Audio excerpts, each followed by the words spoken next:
मिरजेतील आस्था बेघर महिला निवारा केंद्रात पृथ्वीराज पाटील यांच्या मार्गदर्शनाखाली विजया पृथ्वीराज पाटील यांनी येथील नवविवाहितांची ओटी भरून साडी चोळीचे वाण देऊन वंचित बेघर महिलांचे लग्नानंतरचे पहिले माहेरपण केले। शाहीन व सुरेखा शेख या अवलिया दाम्पत्यांनी दिव्यांग, मनोरुग्ण, अत्याचारित व वंचित महिलांचे आईवडील बनून महापालिकेच्या या निवारा केंद्रात निराधार बेघर महिलांना घर उपलब्ध करून दिले। येथील महिलांचे लग्नानंतरचे पहिले माहेरपण करताना त्यांच्या चेहऱ्यावरील आनंद अवर्णनीय होता, असे उद्गार विजया पाटील यांनी काढले। यावेळी शाहीन शेख म्हणाले, बेघर महिलांचा माहेरपणाचा कार्यक्रम पृथ्वीराज यांच्या मार्गदर्शनाखाली विजया पाटील यांनी केला। हा उपक्रम म्हणजे त्यांनी केलेली दुःखमुक्तीची लढाई आहे।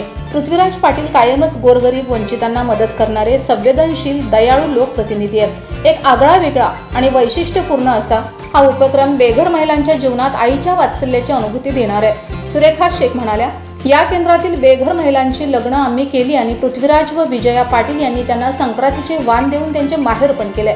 बेघर महिलांना विजया पाटील म्हणजे वात्सल्य सिंधू आईच आहे असे वाटले। यावेळी विजया पाटील यांनी शाहीन व सुरेखा शेख यांचा सत्कार करून बेघर महिला निवारा केंद्रासाठी शासनाने मदत देण्यासाठी हात आखडता घेऊ नये, समाजातील दान देण्याची इच्छा असलेल्या लोकांनी या केंद्राला मदत द्यावी असे आवाहन केले। सविता शरद ठोकळे, सविता राजेश चौधरी, कसबे डिग्रज येथील सहजीवन संस्थेचे अध्यक्ष महम्मद खाटिक, सचिव स्नेहा सुतार, प्राध्यापक ND बिरनाळे, दिलीप पवार उपस्थित होते। Jagdish Dhulubulu, 7 Star News, Sangli.